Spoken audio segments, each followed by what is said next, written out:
Hello everyone. सो इस class से हम स्टार्ट करेंगे जूरिस्प्रूडेंस। जूरिस्प्रूडेंस की लेक्चर सीरीज होगी पूरी। उसमें कंप्लीट जूरिस्प्रूडेंस को कवर करूंगा।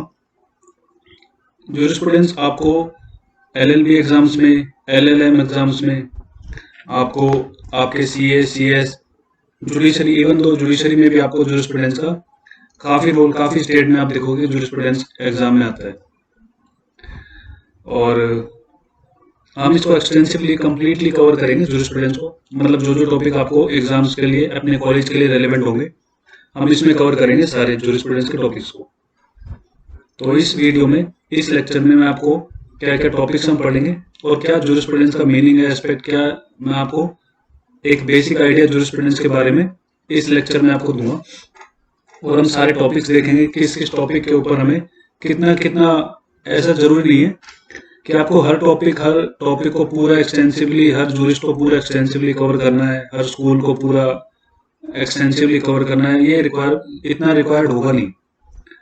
क्या रिक्वायर्ड होगा, क्या आपको पढ़ना है, क्या कितना डीप में जाना है, वो मैं आपको सारी डिटेल्स आपको आगे बताता जाऊंगा।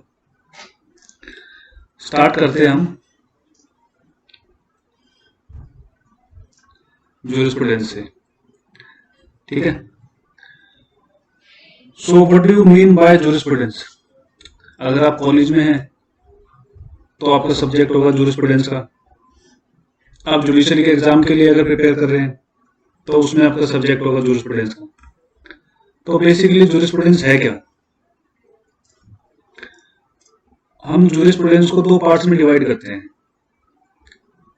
एक पार्ट है जूरिस और एक है प्रूडेंस, ठीक है।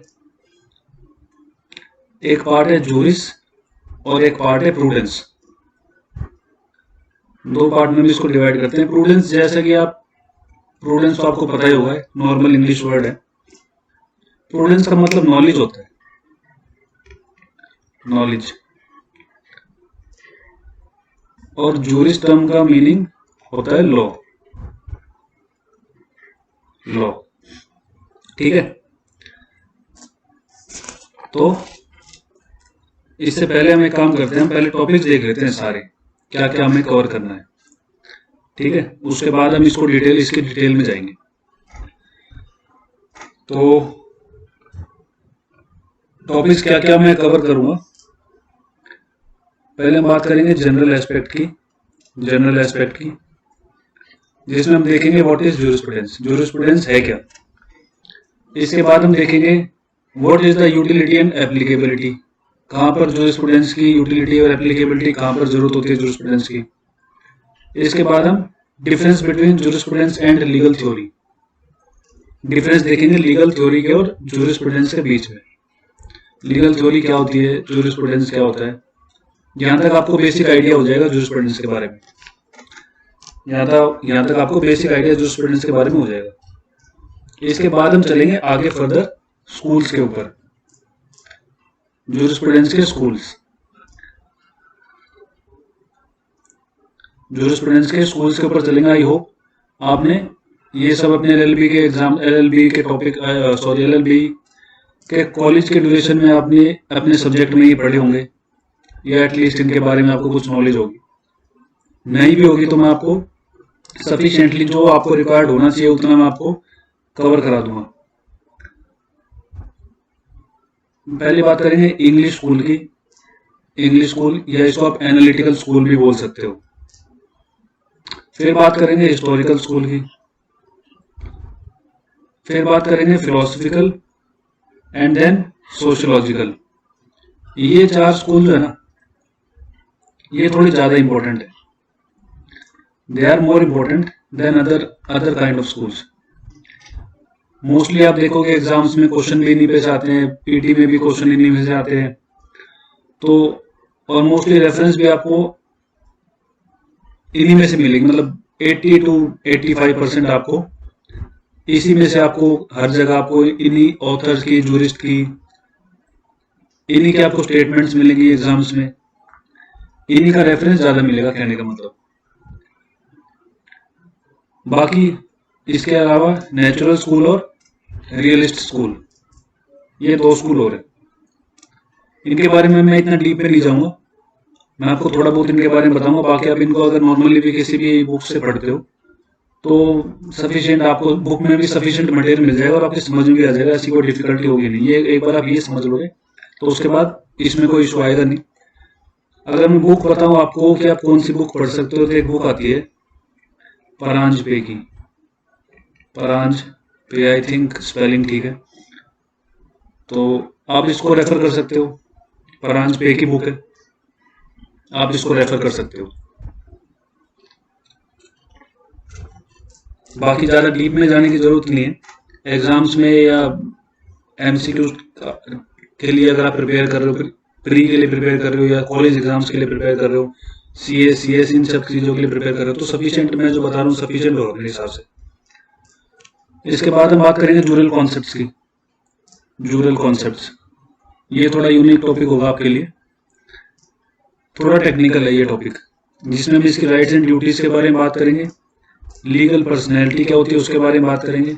ये थोड़ा सा टेक्निकल होगा और थोड़ा बहुत ये कह सकते हैं, अदरवाइज मतलब डिफिकल्ट नहीं है, थोड़ा सा टेक्निकल होगा।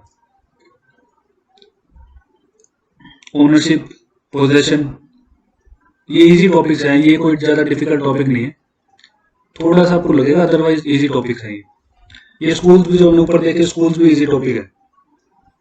एक बार आप इनके थोड़ा, हाँ, नाम याद करने में आपको थोड़ी डिफिकल्टी आएगी, लेकिन जब आप उसको 2-3 बार रिवाइज करोगे तो उसके बाद ये भी सब इजी, ये आपको बहुत इजी टॉपिक्स लगेंगे। ठीक है, जूरल कॉन्सेप्ट्स। इसके बाद सोर्स ऑफ लॉ है, source of law, sources of law, तो ये तो बहुत इजी टॉपिक होते हैं, कस्टम, लेजिस्लेशन, जुडिशियल प्रेसिडेंट, ये तो आपको आप एक बार पढ़ोगे बस आपको समझ आ जाएगी चीजें। ठीक है,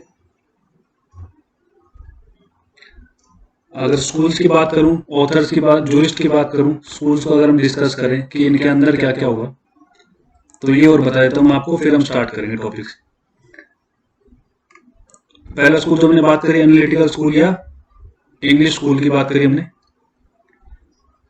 उसमें आप देखोगे आपको 4 जूरिस्ट मिलेंगे, बेंथम, ऑस्टिन, जॉन ऑस्टिन और जेरमी बेंथम। इनके मैंने कंप्लीट नाम नहीं लिखा, आगे हम पढ़ेंगे तो मैं आपको इनकी कंप्लीट डिटेल्स आपको प्रोवाइड कर दूंगा।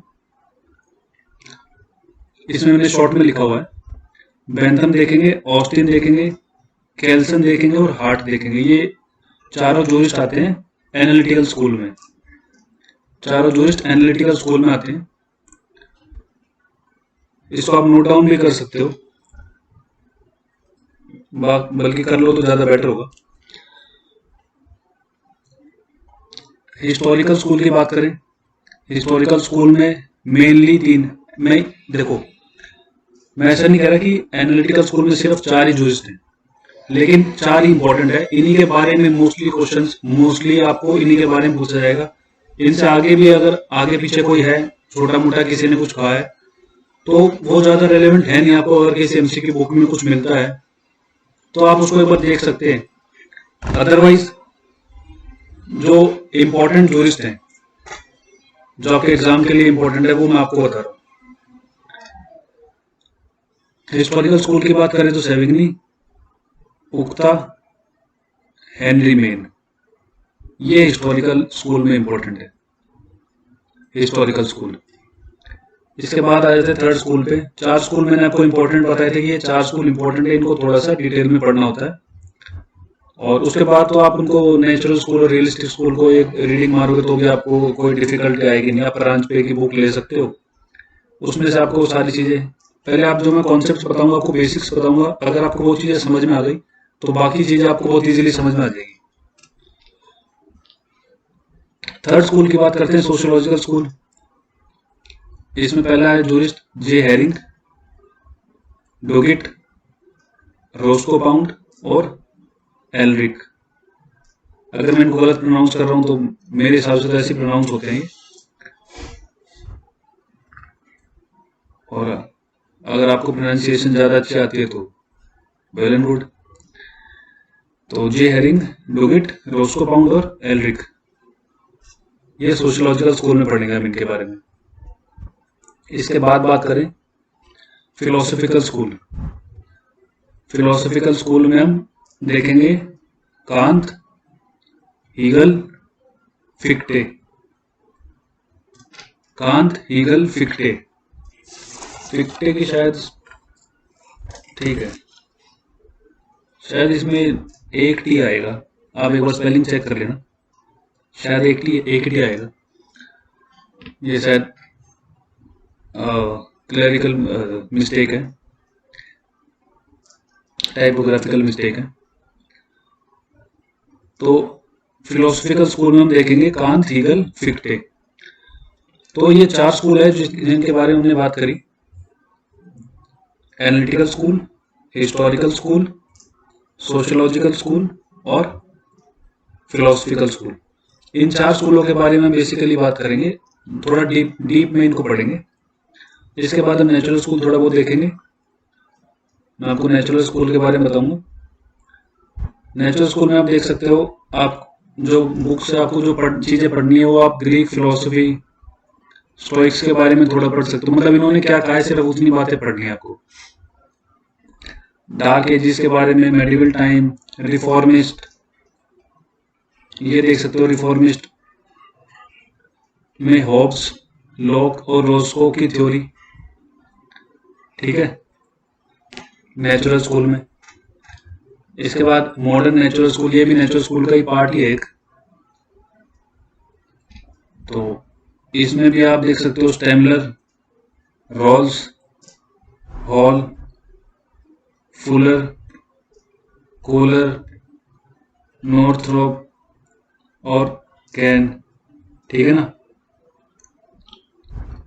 इन सब की थ्योरी एक बार पढ़ सकते हो बुक से आपकी।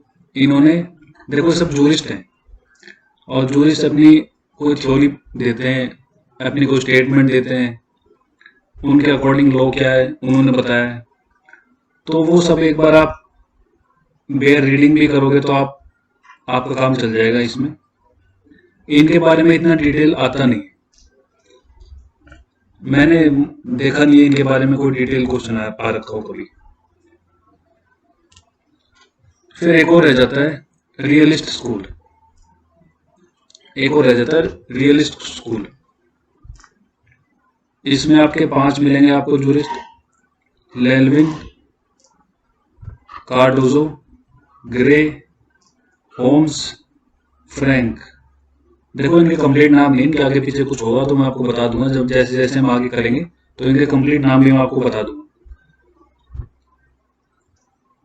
बाकी एक शॉर्ट में एक रेफरेंस देने के लिए मैंने आपको ये प्रोवाइड करा है कि ये चीजें हम आगे करेंगे क्लासेस में। तो लेल्विन, कार्डोजो, ग्रे, होम्स, फ्रैंक, ये आप रियलिस्ट स्कूल में देख सकते हो, ठीक है। इन टोटल 6 हैं।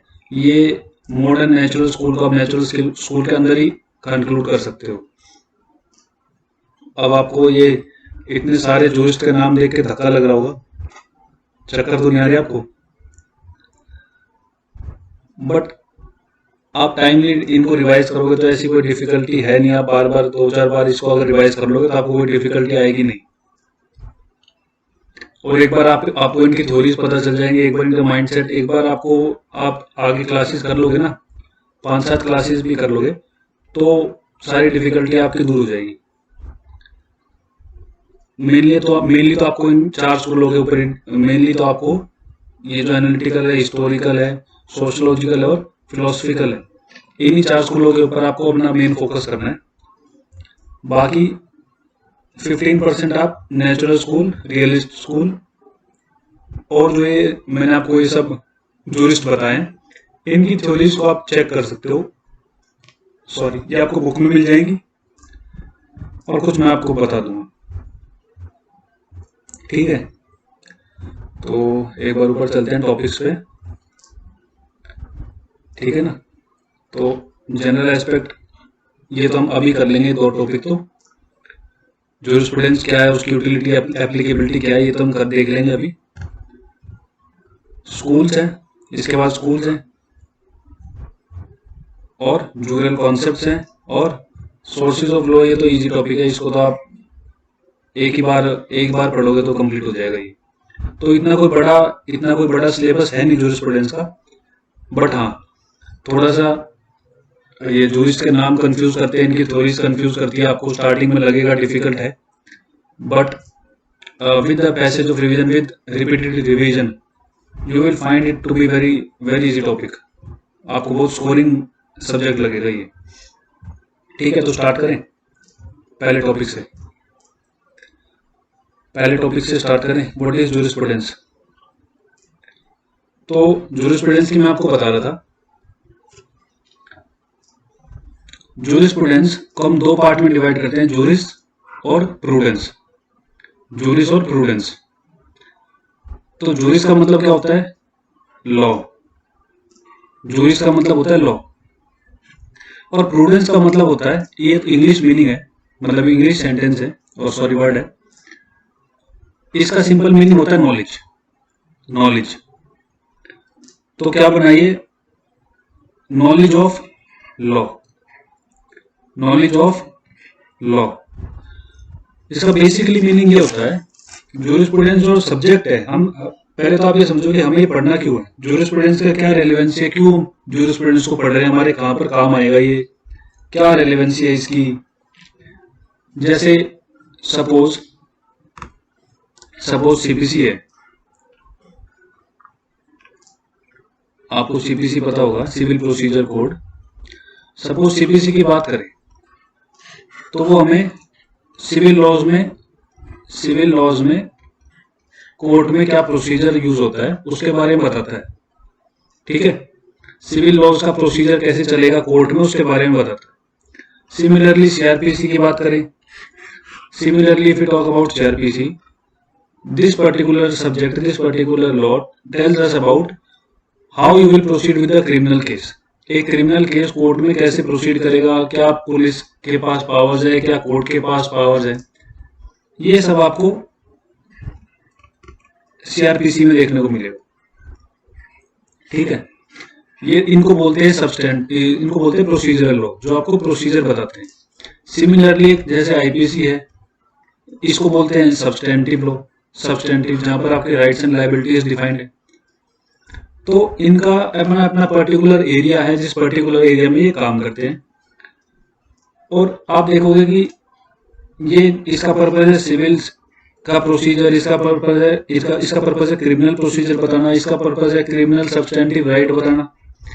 तो इसी तरीके से हर लॉ का अपना अपना एक काम होता है, अपना अपना यूसेज होता है। ठीक है, तो जूरिस्प्रूडेंस क्या है? जूरिस्प्रूडेंस होता है स्टडी ऑफ लॉ। जूरिस्प्रूडेंस को आप बोल सकते हो स्टडी ऑफ लॉ या नॉलेज ऑफ लॉ। मतलब सिंपल ये आप समझो कि लॉ है क्या।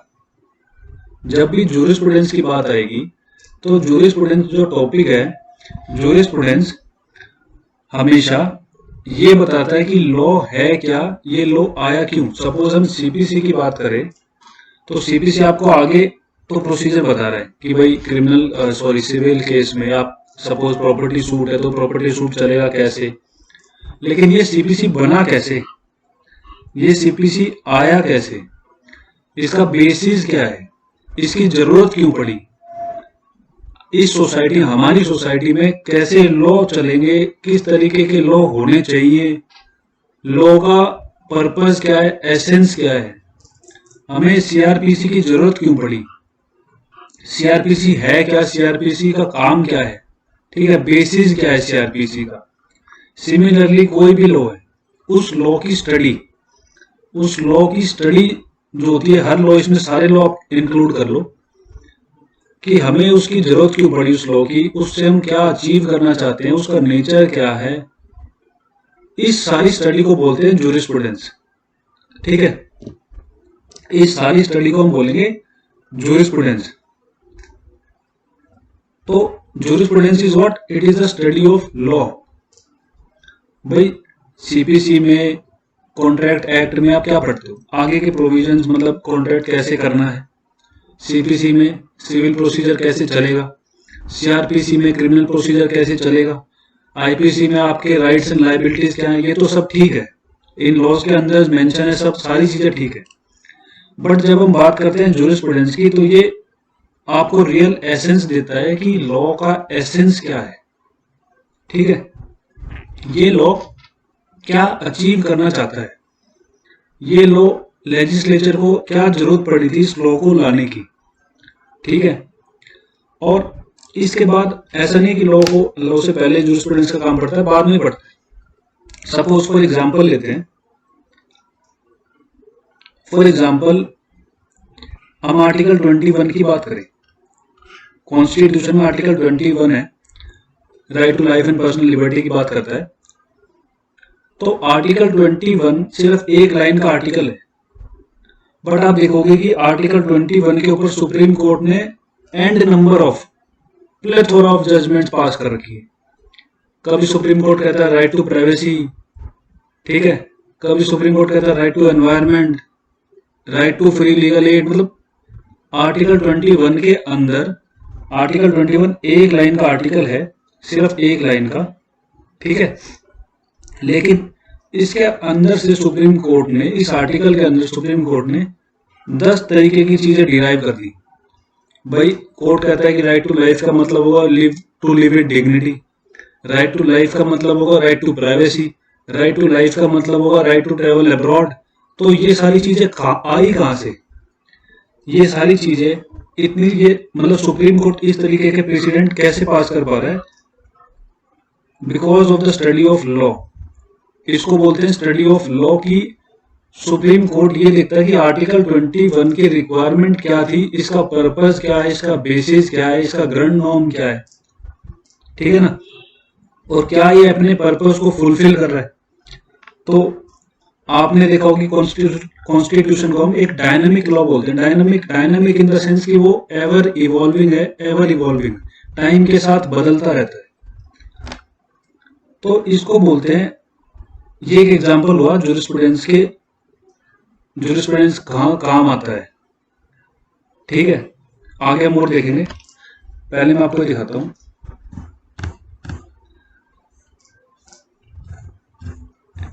और आपको और बेटर अंडरस्टैंडिंग होगी, मैं आपको ये पैराग्राफ दिखाता हूँ, इसको देखो, आप इसको पढ़ो।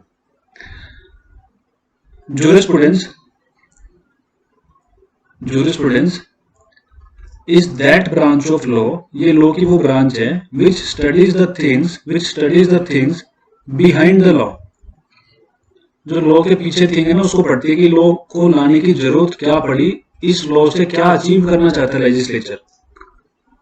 बस मतलब वो उस एक्ट को, सपोज आपके पास कोई भी एक्ट है, मैं आपको दिखाऊं, सपोज एक एविडेंस एक्ट है, तो इस एक्ट को लाने की जरूरत क्या पड़ी, इससे क्या अचीव करना चाहता है लेजिस्लेचर, ठीक है, इसके हमें जरूरत क्या पड़ी, इसके अंदर क्या क्या प्रोविजन होंगे, कैसे होंगे, वो कौन डिसाइड करेगा? वो एक सोसाइटी के नॉर्म्स जो होते हैं ना, उस सोसाइटी के नॉर्म से डिसाइड किया जाता है कि वो सोसाइटी कैसी है।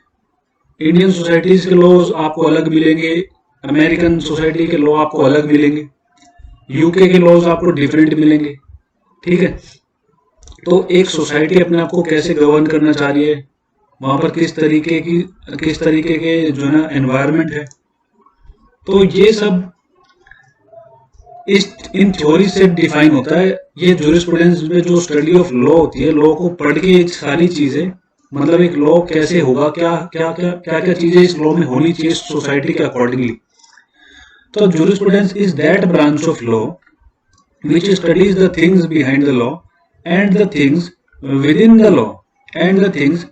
the law so as to understand exactly what law is, law है क्या, what is the purpose of the law, ये law का purpose क्या है, and what is the role of the law in the entire legal system, इसका role क्या है entire legal system में, and what is its impact upon the society and the individuals, इस law का society के ऊपर क्या इम्पैक्ट होगा, इस लॉ का एक पर्टिकुलर इंडिविजुअल के ऊपर क्या इम्पैक्ट होगा।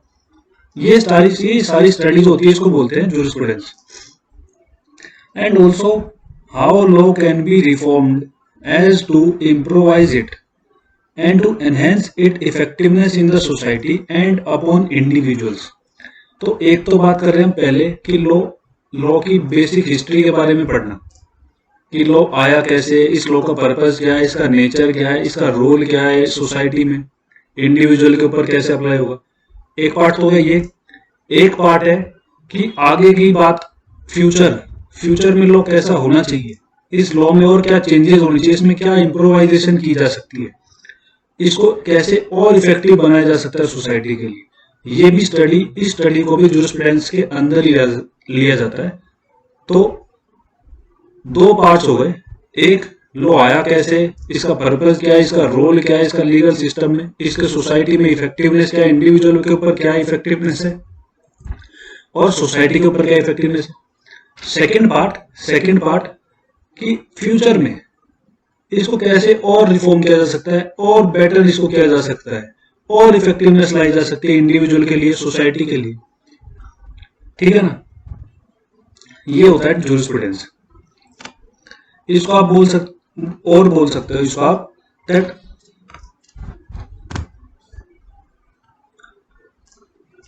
इसको आप और बोल सकते हो, और it is the legal thought.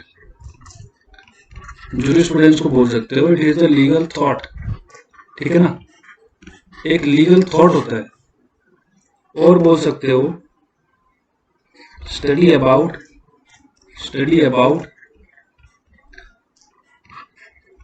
The things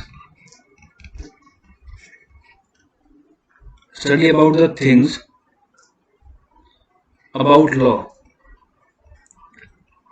law.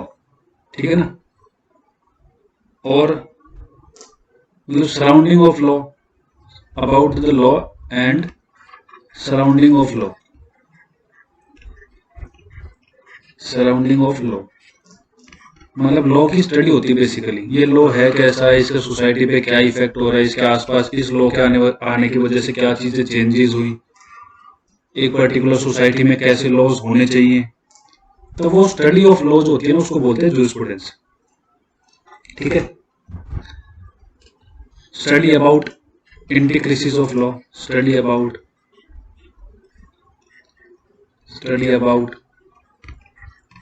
Intricacies of law के इंटरनल, एक लॉ के अंदर क्या है, वो सोसाइटी को कैसे गवर्न कर पा रहा है, क्या क्या चीजें उसमें रिमेनिंग है, क्या क्या उसमें लैक कर रहा है लॉ में। ठीक है, क्या क्या इंप्रूवमेंट उसमें हो सकती है। तो ये सारा प्रोसेस जो होता है इसको बोलते हैं स्टडी ऑफ लॉ, मतलब जूरिस्प्रूडेंस। और आपको बताऊं basically in short, in brief, simple manner में आपको लॉ के बारे में ये देखना है। ये 2-3 क्वेश्चन आपके जो होंगे, how, what and why.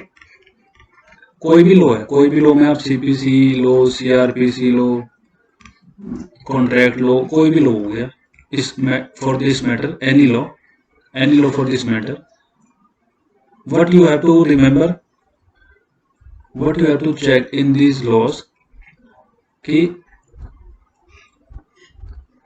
how, what and why। मतलब कोई भी लॉ होगा तो आप उसमें ये देखोगे कि हाउ, ये लॉ जो है कैसे अपना रोल प्ले कर रहा है, इस लॉ की जरूरत क्या है, why do we need this law, what does it want to achieve, क्या अचीव करना चाहता है लॉ और कैसे अचीव करना चाहता है। ठीक है, क्या अचीव करना चाहता है, कैसे अचीव करना चाहता है, सॉरी क्यों अचीव करना चाहता है, कैसे अचीव करना चाहता है, और सॉरी क्या अचीव करना चाहता है, कंफ्यूज हो गया मैं भी, क्यों अचीव करना चाहता है, और व्हाट का मतलब क्या अचीव करना चाहता है, और हाउ क्यों अचीव करना चाहता है। ये सारे क्वेश्चन जो है ना, इसको बोलते हैं स्टडी ऑफ लॉ जूरिस्प्रूडेंस। ये सारे क्वेश्चन जो होंगे इनका आंसर, आप जो भी आंसर होगा उसको जूरिस्प्रूडेंशियल एसेंस बोलेंगे। ठीक है, तो आई होप आपको समझ आएगा जूरिस्प्रूडेंस का मतलब क्या हो गया। ठीक है, जूरिस्प्रूडेंस क्या अचीव करना चाहता है। तो अगर हम टॉपिक्स में देखें, एक बार टॉपिक्स में देखें तो व्हाट इज जूरिस्प्रूडेंस और what is the utility and applicability हम देख लेंगे अभी। तो व्हाट इज जूरिस्प्रूडेंस आपको समझ आया। एक और चीज देख लो आप इसमें, jurisprudence studies the things behind the law and related to law. It aims at understanding and exploring the concept of law. Exploring the concept of law, ठीक है ना। लॉ के कॉन्सेप्ट को पढ़ना, उसको अंडरस्टैंड करना, थिंग्स बिहाइंड द लॉ, इन सारी चीजों को समझना, ये सब काम होता है जूरिस्प्रूडेंस का। जूरिस्प्रूडेंस का ये सब काम होता है। ठीक है, आगे हम देखते हैं role and purpose of jurisprudence. Role and purpose of jurisprudence, I hope इसका तो आप इजीली आंसर दे सकते हो, अब इतना मैंने बता दिया आपको। It helps in better understanding the law, जो लॉ है उसको बेटर अंडरस्टैंड करने के लिए, बेटर अंडरस्टैंड करने के लिए ये इसका पर्पस हुआ, रोल हुआ। It reforms the constitutional law, भाई कॉन्स्टिट्यूशन के अकॉर्डिंगली सारे लॉ में मैंने आपको बताया कि कॉन्स्टिट्यूशन क्या है, एक डायनेमिक लॉ, चेंज होता रहता है टाइम के साथ, ठीक है ना। तो रिफॉर्म्स इसमें होते रहते हैं, कभी सुप्रीम कोर्ट ने कोई प्रेसिडेंट दिया, कभी कुछ कहा, कभी कुछ कहा। तो लॉ एक डायनेमिक, जैसे जैसे सोसाइटी चेंज होती जाएगी, जैसे जैसे सोसाइटी, सपोज पहले 497 एक क्रिमिनल ऑफेंस था, एडल्ट्री, लेकिन 497 कब से चलता हुआ आ रहा था, जब से देश आजाद हुआ है, ठीक है ना। 1949 से चलता हुआ लॉ आ रहा है आजाद, वो हालांकि आप उसको कहोगे कि पहले से, उससे पहले से है, लेकिन हम बात करते हैं आजादी के बाद से, इंडिपेंडेंस के बाद से। तो आप देखो कि वो लॉ आज तक चलता आ रहा था, 2017 तक, मतलब 2017 तक चलता आ रहा था, जब Joseph shine versus union of India की जजमेंट आई, जिसमें उसको रिपील कर दिया गया। तो क्या वो लॉ 60 साल तक जो चल रहा था इससे पहले, 60-65 जितने भी 1949 से 17 तक, तो क्या तब तक वो लॉ ठीक था? हो सकता है जब तक सोसाइटी की रिक्वायरमेंट वो नहीं थी। अब सोसाइटी की रिक्वायरमेंट चेंज हो गई है, अब सोसाइटी का नेचर चेंज हो गया है, तो कुछ हो सकता है आज भी ऐसे कुछ लॉ हो जो आने वाले टाइम में चेंज हो जाए। तो ये सब कैसे होगा, ये सब स्टडी ऑफ लॉ से होगा, study of society. It reforms the constitutional law, it helps in performing the law and the legal system. चौथे की बात करें तो jurisprudence has its own academic and educative value. It has its own intrinsic value. Intrinsic का मतलब real, intrinsic का मतलब तो रियल होता है, रियल वैल्यू, और या फिर नेचुरल, हिडन, ये सारी हिडन वैल्यू कह सकते हो। तो फिफ्थ की बात करें, it helps in to the self entitlement of an individual. ठीक है, ये सब क्या है, ये सब role and purpose of jurisprudence, ये सब है रोल और पर्पस ऑफ जूरिस्प्रूडेंस। एक सिचुएशन बताओ, एक सिचुएशन की बात करते हैं। Does jurisprudence has some utility and does it have applicability in practical situations. क्या आपने कभी कोर्ट में जूरिस्प्रूडेंस को डायरेक्टली अप्लाई होते देखा है? जैसे एक मर्डर केस में आईपीसी डायरेक्टली अप्लाई होता है और 302 में आदमी चार्ज होता है, कल्पेबिलिटी होती है आदमी की। उस तरीके से क्या आपने कभी जूरिस्प्रूडेंस को डायरेक्टली किसी के ऊपर अप्लाई होते देखा है? बताओ। जैसे CPC, CrPC, Indian evidence act, ये सब डायरेक्टली अप्लाई होते हैं, इन सब का डायरेक्ट यूज होता है।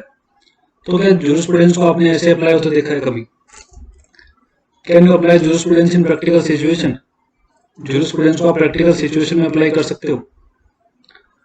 बताओ। क्या ये कोड ऑफ कंडक्ट है, कहीं पर इसका कोई एक्ट, ऐसा एक्ट बना हुआ है? आपने कभी एक्ट देखा है जूरिस्प्रूडेंस का एक्ट? तो उसमें सेक्शंस लिखे हो, उसमें इसके बारे में कुछ लिखा हो?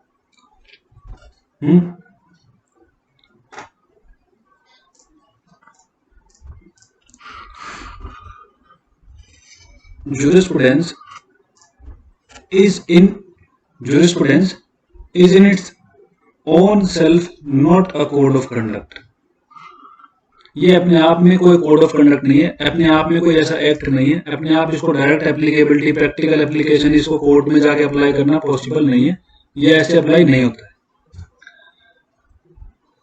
Jurisprudence is not directly applicable in practical situations and it does not regulate directly the human conduct, rather it will be a helpful in understanding। इसका काम क्या होता है?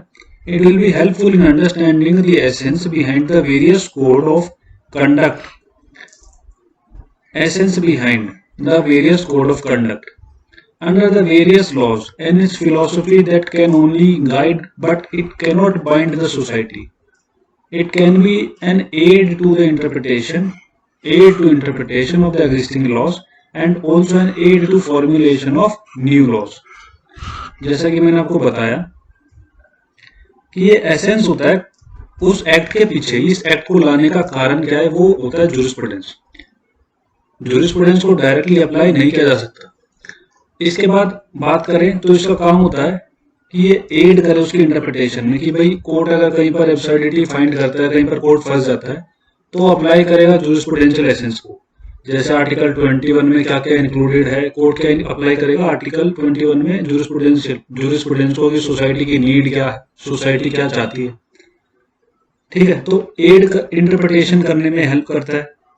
दूसरी चीज है कि अगर कोई न्यू लॉ फॉर्म हो रहा है या प्रेजेंट लॉ में कोई न्यू रिफॉर्मेशन करनी है, तो उसके लिए इंटरप्रिटेशन में हम देखेंगे कि किस किस जूरिस्ट ने क्या क्या कहा है।